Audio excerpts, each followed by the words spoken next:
ኬቪን ዲ ብሩይነ የናፖሊ ተጫዋች እንደሚሆን ተረጋግጧል። እንግዲህ ቤልጂየማዊ አማካኝ ዲ ብሩይነ እንግዲህ ከማንቸስተር ሲቲ ጋር እንደሚለይ ከተረጋገጠ በኋላ ስሙ ከተለያዩ ክለቦች ጋር በልዩነት ደግሞ ከደቡብ ጣሊያኑ ተወካይ ቡድን ናፖሊ ጋር ሲያዝ የቆየ ጉዳይ ነው። እንግዲህ 33 ዓመት ላይ ይገኛል። የቤልጂየማዊ ኮከብ በተለይ ደግሞ በማንቸስተር ሲቲ ትልቅ አሻራውን ትቶ ያለፈ ተጫዋች እንደሆነ ይታወቃል። ከማንቸስተር ሲቲ ጋር በይፋ እንደሚለይ ከተረጋገጠ በኋላ ወዴት ያምራል የብዙዎች ጥያቄ እንደነበር ይታወቃል። አሁን ተጫዋቹ በአምስቱ ታላላቅ የአውሮፓ ሊጎች አሁንም ቢሆን አቅም ሊፈጥር የሚችል ጥሩ ክህሎት እንዳለው ወይም ደግሞ አቅሙ ሙሉ ለሙሉ ተሟጦ እንዳላለቀና ወይ ወደ ሳውዲ አረቢያ ወይም ወደ ሜጀር ሊግ ሶከር ለምን ያቀናል አሁንም ቢሆን 1-2 ዓመት በጥሩ አቅም ማገልገል እንደሚችል ያምናል። ያንንም ደግሞ ናፖሊዎች በደንብ ጠንቀው የተረዱ ይመስላልና በተለይ በፕሬዝዳንታቸው ኦርሌን ዲ ሎሬንቲስ አማካኝነት እንግዲህ ለተጫዋቹ ጥያቄ አቅርበው የተጫዋቹን ምላሽ አግኝተዋል ማለት ነው። 2 ዓመት ኮንትራት አቅርበውለታል። እሱም ፊርማውን ፈርሟል። ለተጨማሪ 1 ዓመት ደግሞ ውሉን ሊያድስ የሚችልበት አማራጭ አለው። ምናልባት ከ2 ዓመት በኋላ አቅሙ ዋዠቅ ጉዳቶች ምናምን ይሄ የእድሜ ሁኔታ ምናምን ሊፈጠር ይችላል።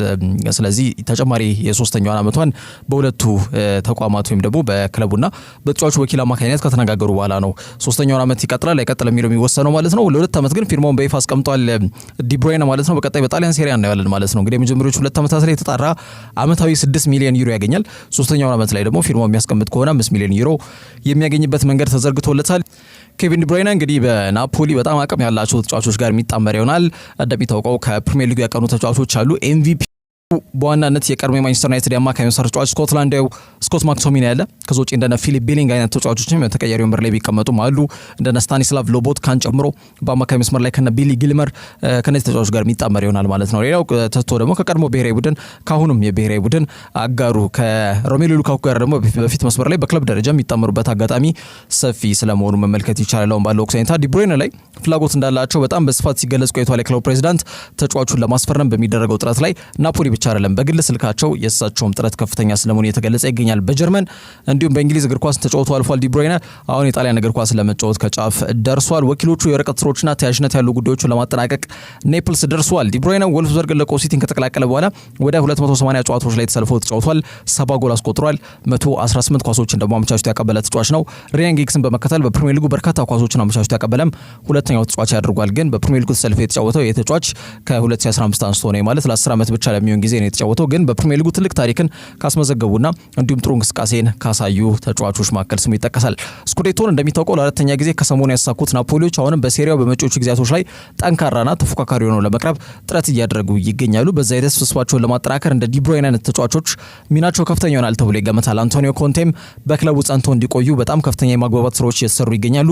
በቀጣይ እንግዲህ በብሔራዊ ቡድን ደረጃ ቀደም ቤዳ ረሰውት ነው በደንብ ይታወቃሉ። ዲ ብሩይነ እና ሮሜሉ ሉካኩ ተመሳሳይ ሮክ ኔሽን ስፖርት ነው የነሱ ስፖርት በተለይ ሄድ ማለትም የነሱን የእግር ኳስ እንቅስቃሴ ከጀርባው ነው የሚመራው ተመሳሳይ ተቋም እንደሆነ ይታወቃል።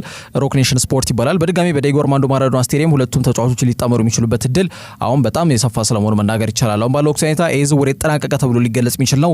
ሁሉም ዶክመንቶች ተሟልተው ተጠናቋል።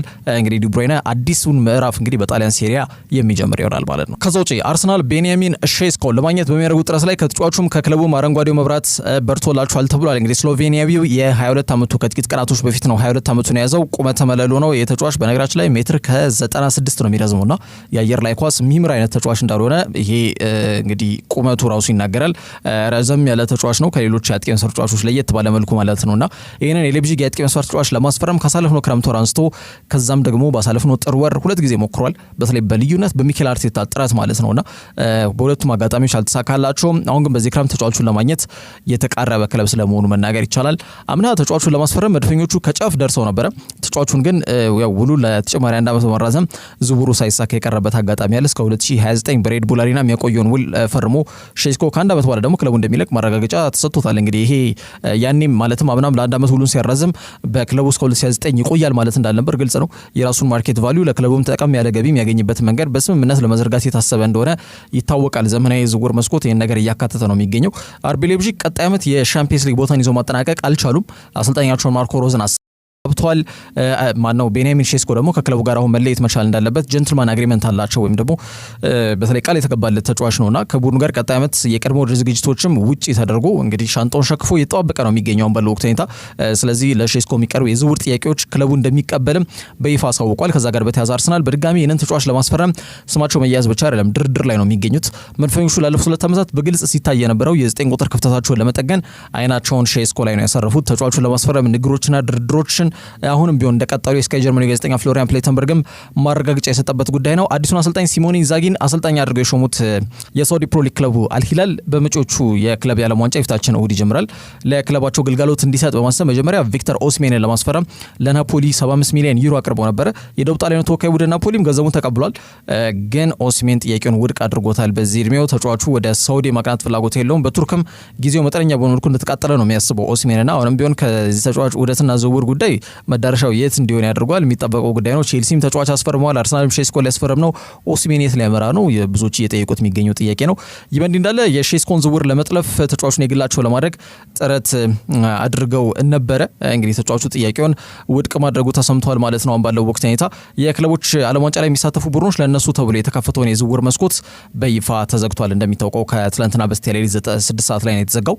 ከዛ አንጻር አሁን ሼስኮን ለማግኘት አርሰናል በጣም ለዓመት ሲንከራተት ነበር። አሁን ግን ማርሽ ቀይረው ንግሮች ተቀላጥፎ የሚቀጥሉበት ሁኔታ ይመቻቻሉ ተብሎ ይገመታል። ለተጫዋቹ እየጠየቀ የሚገኘው 67 ሚሊዮን ፓውንድ ወይም ወደ 86 ሚሊዮን ዩሮ ገደማ ነው። አርሰናል ይሄ ዋጋ እንዲቀነስላቸው ጥረት እያደረጉ ይገኛሉ። ሌብጂጎች ደግሞ በአቋማቸው ጸንቷል ተብሎ የተገለጸ ይገኛል። 67 ሚሊዮን ፓውንድ መጠነኛ ሊባል የሚችል ሂሳብ ነው ማለት ያው አርሰናል ብዙ ጊዜ ስፔንድ የሚያደርግ አይነት ክለብ አይደለም። ምናልባት የዴክላን ራይስ ላይ አምና የወጡት ሂሳብ ካልሆነ በስተቀር ከዛ በፊት ሊጠቀስ የሚችለው ኒኮላስ ፔፔ የወጣው 72 ሚሊዮን ፓውንድ ነው። ከዛ ውጭ በትልቅ ዝውውር ወይም ከፍተኛ ገንዘብ እየወጡ ተጫዋችን አያስፈርሙም። ግን ይከፍላል። የሚከፍል ክለብ ነው። በሳምንታዊ ክፍያቸው ከፍተኛ የሆኑ ተጫዋቾች አሉ ስብስብ ውስጥ። ግን ከፍተኛ የዝውውር ሂሳብ መውጣት የሚለው ላይ ግን የስታን ክሮንኬ እንግዲህ የዚህ ባለቤት ጉዳይ እጅ አጠር እንቅስቃሴዎች በዝውውር መስኮት ላይ በስፋት ይንጸባረቁበታል። አሁን ባለው ወቅት ሁኔታ ድርድሮቹ በዋናነት ገንዘቡ እንዲቀነስ ላይ መሰረት ያደረገ ነው እንጂ ከሼስኮ ጋር በግል ጥቅም ተነጋግረው እንግዲህ ጉዳዩ ስለመጠናቀቁ ፐርሰናል ተርም ብዙ የሚያሳስብ ጉዳይ እንዳልሆነ ነው መርጆች በስፋት እየጠቆሙ የሚገኙት። ሼስኮ ዘንድሮ በ45 ጨዋታዎች 21 ጎሎችን ያስቆጠረ ተጫዋች ነው። እንግዲህ አርሰናል የ2025-2026 ወይም የቀጣዩ ዓመት የውድድር ዘመን በተለይ በፊት የሚኖሩት የቀድሞ ዝግጅቶች ወይም የፕሪሲዝን እንቅስቃሴ ይኖራል። ያ ዝግጅቶች ከመምጣታቸው በፊት የተጫዋቹን ዝውውር ይቋጩታል ተብሎ ይገመታል። በተለይ ክለቡን በዛ ደረጃ የተንቀሳቀሰና የተንደረደረ ነው የሚገኘው። ዙቢሜንዲ ዝውውር አጠናቋል። ፕሪሲዝን ላይ ተጫዋቹ በተለይ አቴንድ ያደርጋል ወይም ደግሞ ሪፖርት ያደርጋል ተብሎ ይገመታል ለቀድሞ ዝግጅቶች ማለት ነው። ተመሳሳይ በሆነ መልኩ ሼስኮንም የጤና ምርመራውን ከቀድሞ ዝግጅቶች በፊት ለማጠናቀቅ ክለቡ ከፍተኛ በሆነ መልኩ እየተንቀሳቀሰ ይገኛል። ከዛ ውጪ ትሬንት አሌክሳንደር አርኖልድን ዛሬ ሪያል ማድሪድ ይፋ ያደርጉታል ተብሏል። እንግዲህ እንደሚታወቀው ዲን ሃውሰንን ይፋ አድርገዋል። ይሄ የተከላካይ መስመር ተጫዋች ከራሳቸው ፍሎሬንቲኖ ፔሬዝ እንኳን ደህና መጣ ብለው ተቀብለውታል። 24 ቁጥርን ይለብሳል። ትሬንትም ያው ዝውውሩ እንዳጠናቀቀ የሚታወቅ ጉዳይ ነው። ሊቨርፑልን ተሰናብቷል።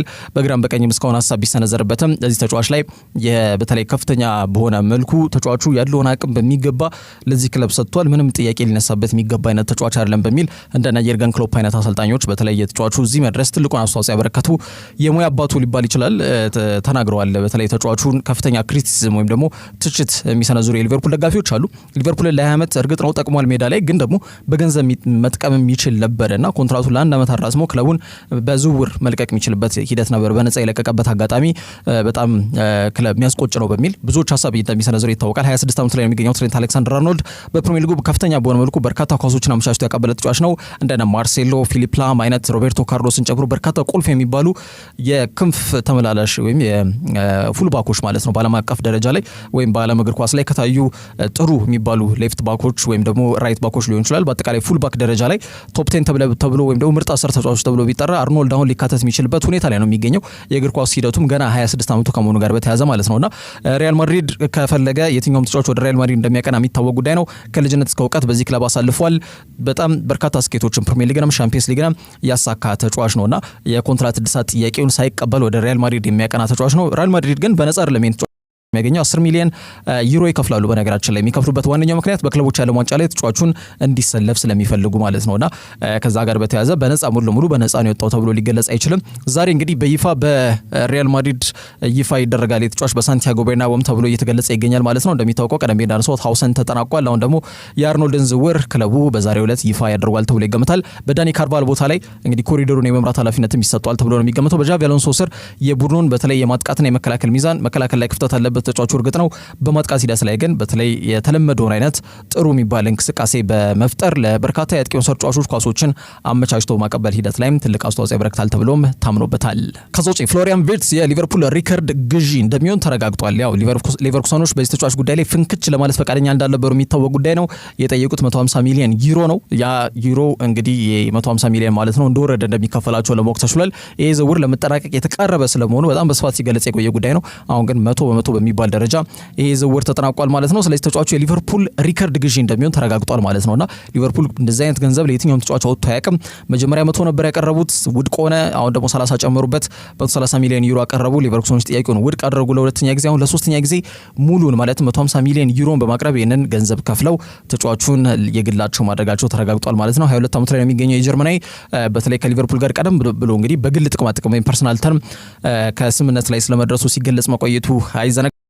በሊቨርፑል ከፍተኛ ሳምንታዊ ደሞዝ ከሚኖራቸው ተጫዋቾች ተርታም ስሙ ይሰለፋል። ሊቨርፑል ከፋይ ቡድን አይደለም። በተለይ ከሳምንታዊ ክፍያዎች ጋር በተያያዘ ወይም ወርሃዊ ክፍያ ልንለው እንችላለን። በተለይ ይሄ ዌጅ ወይም ደግሞ ይሄ በየሳምንቱ ተጫዋቾች የሚያገኙት ክፍያ ላይ ሊቨርፑል ከፍተኛ ሂሳብ አያቀርብም። ግን ደግሞ ለዝውውር ከፍተኛ ሂሳቦችን እየወጣ ተጫዋቾችን ያስፈርማል። ሻምፒዮኖቹ ስብሰባቸውን በማጠናከር በጣም ትልቅ ዝውውር ማከናወን አይጠበቅባቸውም። እንደሚታወቀው የመሐመድ ሳላህና ቨርጂል ቫን ዳይክ ውልን አድሰዋል። እነዚህ ሁለት ተጫዋቾችም በክለቡ የከፍተኛና ሁለት ደረጃ ላይ የተቀመጠ ሳምንታዊ ክፍያ የሚያገኙ ተጫዋቾች ናቸው በአዲሱ ውል መሰረት ማለት ነውና ሞሳላም ከፍተኛ ገንዘብ ነው በሊቨርፑል የሚያገኘው። ከሱ በላይ የሚያገኝ ተጫዋች የለም በሊቨርፑል እግር ኳስ ክለብ ውስጥ ማለት ነው። ፍሎሪያን ቪርትዝ ደግሞ 3 ደረጃ ላይ ተቀምጧል። ወደ 300,000 ዩሮ የሚያገኝ ተጫዋች ይሆናል ተብሎ እየተገለጸ ይገኛል አሁን ባለው ወቅት ሁኔታ ማለት ነውና ይበልጥ አሉብኝ የሚላቸውን መጠነኛ ክፍተቶች ብቻ ማጠናከር ላይ ትኩረት አድርጓል አርነ ስሎት ማለት ነው። ቪርትዝ በተለይ እንዲፈልጉት በጣም ይህንን ተጫዋች ላይ ትኩረት እንዲያደርጉ ካስገደዱ ጉዳዮች ምክንያት የዶሚኒክ ሶቦዝላይ የፋይናል ሰርድ ፐርፎርማንስ ወይም ደግሞ የተጋጣሚ የግብ ክልል በተለምዶ 16 ከ50 ላይ በጎል ተሳትፎ ረገድ ሚናው በጣም ቀዝቀዝ ያለ ተጫዋች መሆኑን ተከትሎ ነው። ቀዝቀዝ የሚለው ለአርነ ስሎት ነው እንጂ ቁጥራዊ መረጃዎቹ ቀዝቃዛ አይደሉም። 8 ጎል አስቆጥሮ 9 ኳስ አመቻችቶ የተቀበለ ተጫዋች ነው። ጥሩ ቁጥራዊ መረጃዎች ናቸው፣ ግን ለገለልተኛ ደጋፊ ሊሆን ይችላል። አርነ ስሎት በዚህ ረገድ 10 ቦታ ላይ ትሬኳቲስታ ቦታ ላይ የሚጫወት ተጫዋች በማጥቃት እንቅስቃሴ ላይ ትልቅ ሚና መወጣት መቻል አለበት የሚል አይዲዮሎጂ የእግር ኳስ ፍልስፍና ያለው ግለሰብ ስለመሆኑ መናገር ይቻላል። በሄደበት በተለይ ፌኖርድ በነበረበት ሰዓት ላይ እዚህ ቦታ ላይ በጣም ቁልፍ የሚባሉ ተጫዋቾች እንዳሉት የሚታወስ ጉዳይ ነው። በተለይ በዚህ ዓመት ሻምፒዮን በሆኑበት ሰዓት ላይ መሐመድ ሳላህ ነው ትልቁን አስተዋጽኦ ሲያበረክት የነበረው። ከዛ ውጪ እንደና ሉዊስ ዲያዝ፣ ኮዲ ጋክፖ ይጠቀሳሉ።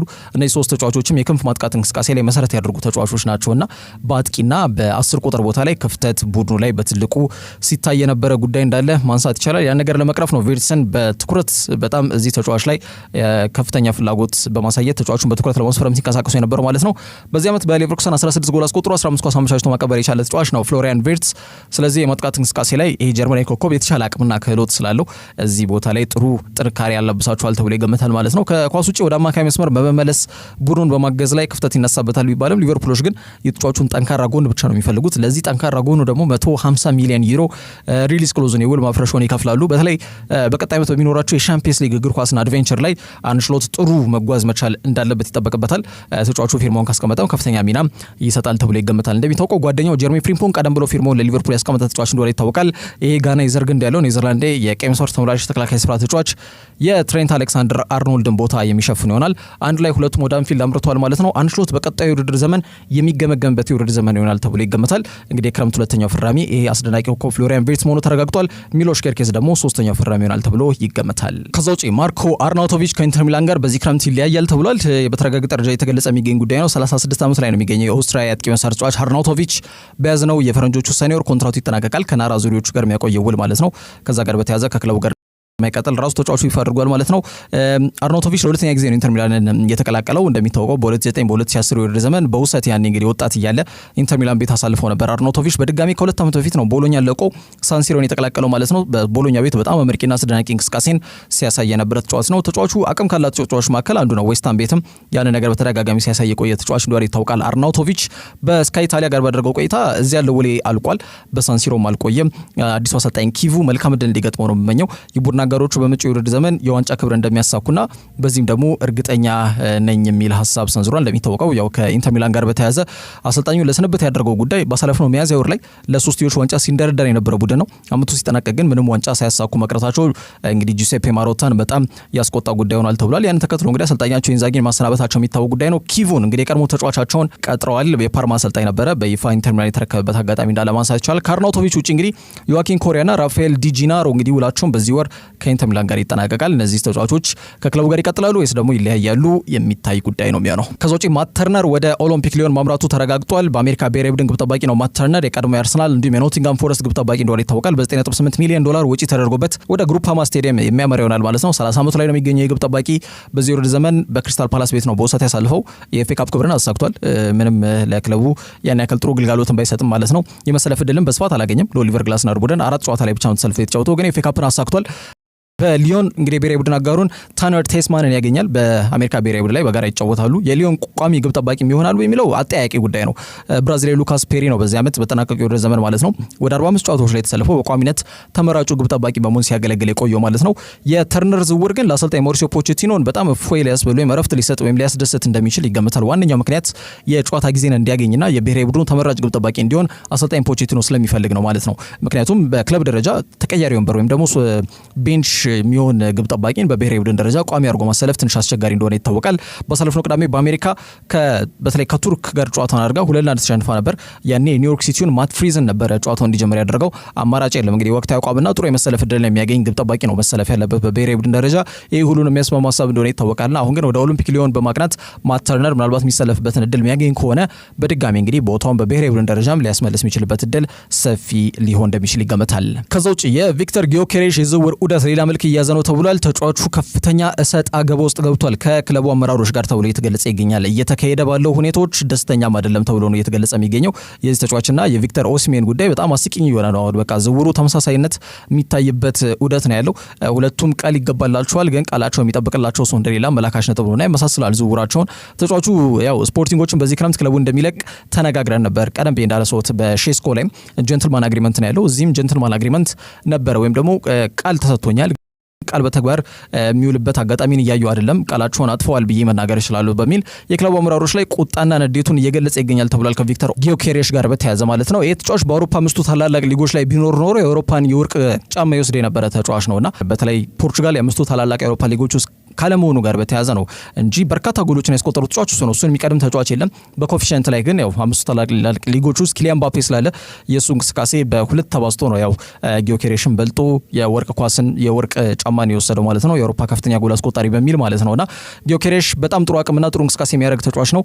የ27 ዓመቱ የስዊድናዊ በማህበራዊ ትስስር ገጽ በተለምዶ ኢንስታግራም ገጹ ላይ ባዮ ወይም ደግሞ ተጫዋቹን ምንድነው የተጫዋቹ ሁኔታ የሚሉትና ዝርዝር ጉዳዮችን የሚያመላክት ፕሮፋይል ይፋ የሚደረግበት ጉዳይ ነው ባዮ እንደሚታወቀውና ፕሮፋይሉ ላይ የስፖርቲንግ ሊዝበን ተጫዋች መሆኑን ይናገር ነበር። ያን ነገር አጥፍቶታል አሁንና ንዴቱ አንዱ የተንጸባረቀበት አጋጣሚ ማህበራዊ ትስስር ገጹ ላይ እንደሆነ እየተገለጸ ይገኛል። ታዲያውን የክለቡ ፕሬዚዳንት ፌዴሪኮ ቫራንዳስ ለ3 ቀን ረፍት ላይ ወጥቼ ነበርና ከረፍት ስመለስ በጣም ኢንተርኔቱ ተጥለቅልቋል።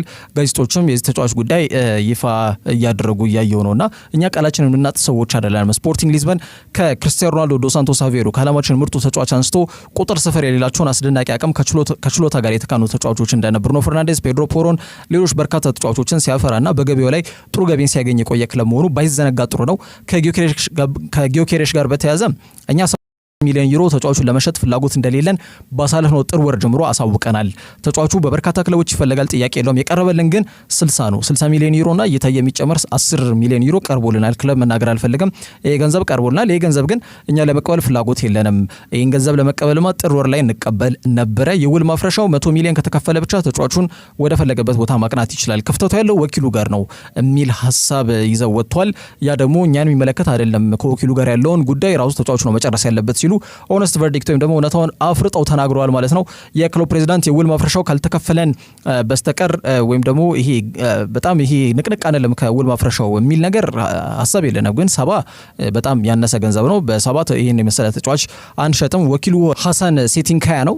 በተለይ ኤችሲኤም የሚል ስፖርት ባለቤት ነው ማለት መስራችና ባለቤት ነው። ታዋቂ ወኪል ነው በነገራችን ላይ እና ፍራንኪ ዲዮንግ ከዞጪ የነ ኤዶን ዜግሮቫ የተባሉ የሊል ተጫዋችን ጨምሮ ራሚ ቤንስባኒ ቦሩሲያ ሞንቸንግላድባ አሁን ዶርትመንድ ነው እርግጥ ራሚ ቤንስባኒ በተከላካይ መስመር ላይ የተጫወተ የሚገኘው ይህንን ተጫዋችም ወኪል እንደሆነ ይታወቃል። የፍራንኪ ዲዮንግም ወኪል ነው ሴቲንካያና ከስፖርቲንግ ሊዝበኑ ተጫዋች ከቪክተር ጊዮኬሬሽ ጋር በተያያዘ ቃል ተገብቶላል ክለቡን ትለቃለህ አታስብ የሚል ማግባቢያ እንዳለ ነው እየተገለጸ የሚገኙ እንግዲህ መረጃዎች የሚጠቁሙትም ያለ ነው። በተለይ መቀመጫቸው ኤፖርላ የሚባሉ የፖርቹጋል ጋዜጦችም ይሄን ነገር ነው እየዘገቡ የሚገኙትና የስዊድን አጥቂ በበርካታ ክለቦች በዋናነት በአርሰናል ከአምና አንስቶ ከአርሰናል ጋር ስሙ ሲያያዝ የነበረው እንዲሁም ደግሞ አምና ስፖርቲንግ ሊዝበን የነበረው አሰልጣኙ ሩበን ዩናይትድን ከተረከበ በኋላ ደግሞ ከቀድሞ አሰልጣኙ ጋር በኦልድ ትራፎርድ ሊጣመሩ ይችላሉ በሚል ከዩናይትድ ጋር ደግሞ ከሰሞኑ ተጫዋቹ በጣም ስሙ በስፋት ሲያዝ መቆየቱ አይዘነጋም።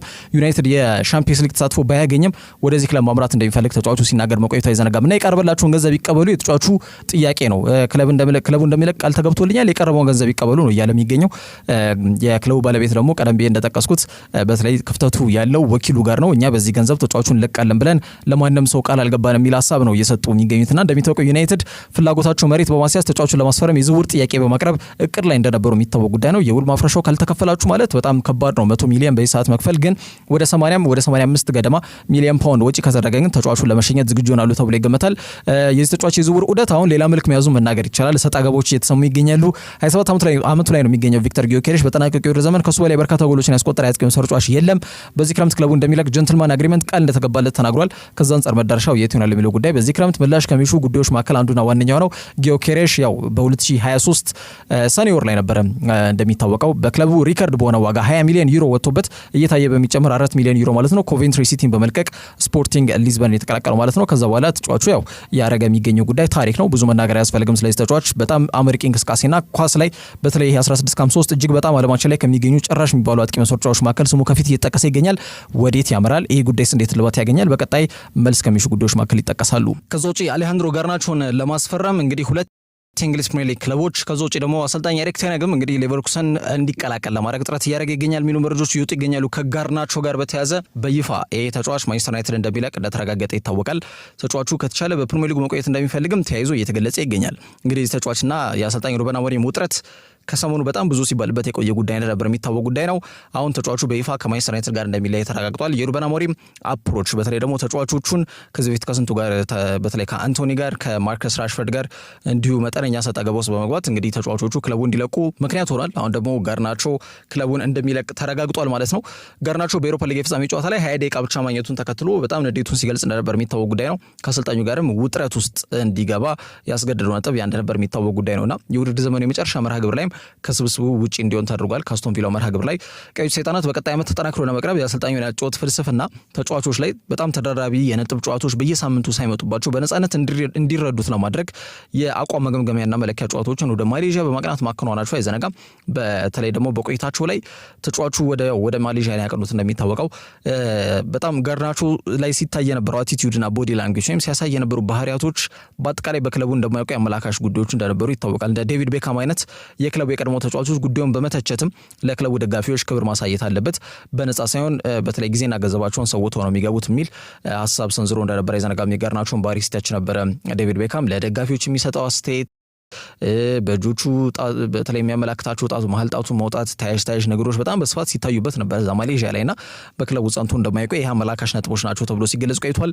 የተጫዋቹ ሁኔታ በጣም አጣብቂኝ ውስጥ መውደቆም ሲገለጽ ቢቆይም አሁን በይፋ ዩናይትድን ይለያያሉ ወይም ደግሞ ከዩናይትድ ጋር እንደማይቀጥል ተረጋግጧል ማለት ነው። ወዴት ያመራል የሚለው ጉዳይ ነው የሚጠበቀው። እንግዲህ አርጀንቲና የክንፍ አጥቂ ተጫዋች ጋርናቾ በእንግሊዝ መቆየት እንደሚፈልግ ነው መረጃዎች የሚጠቁሙት።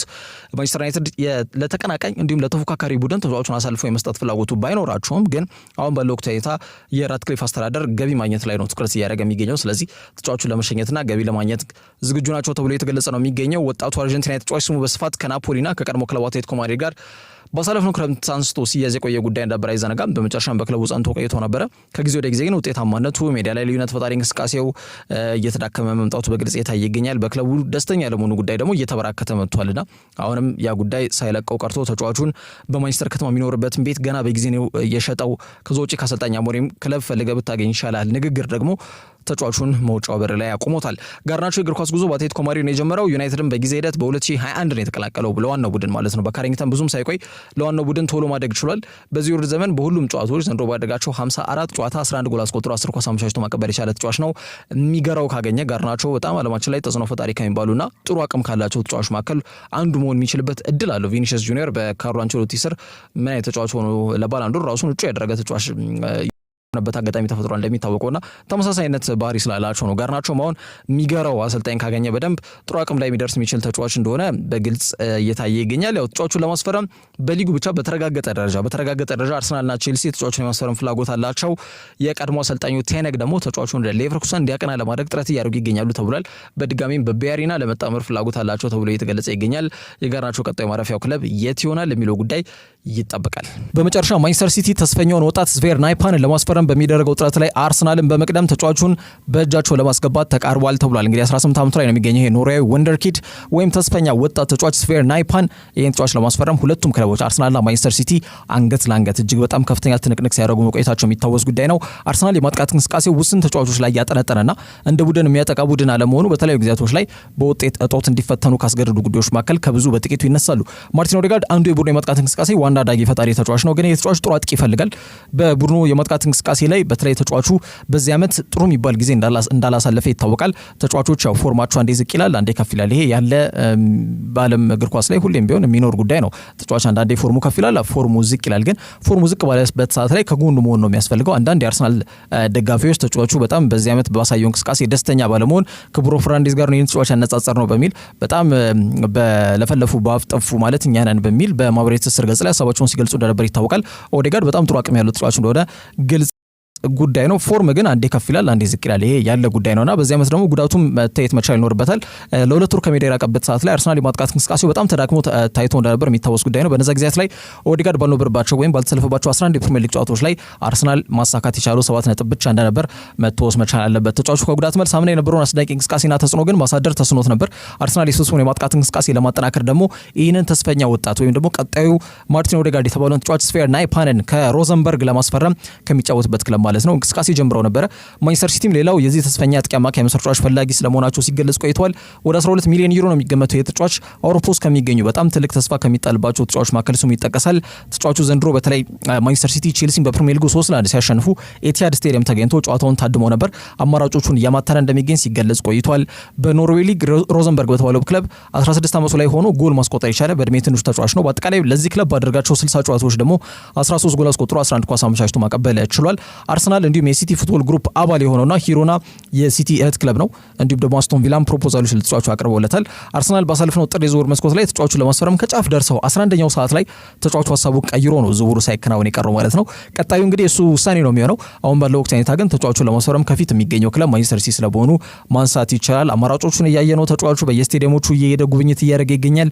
የጋርዲዮላ ቡድን ግን ለተጫዋቹ ምን እንዳቀረቡ ባይታወቅም ያው ዝውውሩን ለማከናወን ከጫፍ ደርሷል። ዘ አትሌቲክም ይዞት የወጣው መረጃ ያመላክታል ማለት ነው። ለእግር ኳሱ ዴቨሎፕመንት ወይም ደግሞ ለእግር ኳሱ እድገት ብስለት ተጫዋቹ ልዩነት ፈጣሪ እንቅስቃሴዎችን እንዲያደርግ ምቹ መደላደል ይዘረጋል ብሎ ወደሚያስበው ክለብ ግን መሄድ መቻል ይኖርበታል። በቀጣዩ ማርቲን ኦዴጋርድ የሚል ስያሜ ከወዲሁ የተሰጠው ይሄ ተጫዋች መዳረሻው የት ይሆናል የሚለው ጉዳይ በቀጣይ ጥቂት ቀናት ውስጥ የሚታወቅ ይሆናል ማለት ነው። ለዛሬ ስለ ስፖርት መረጃዎች እነዚህ ይመስላሉ። በያላችሁበት ጥሩ ጊዜ ነው።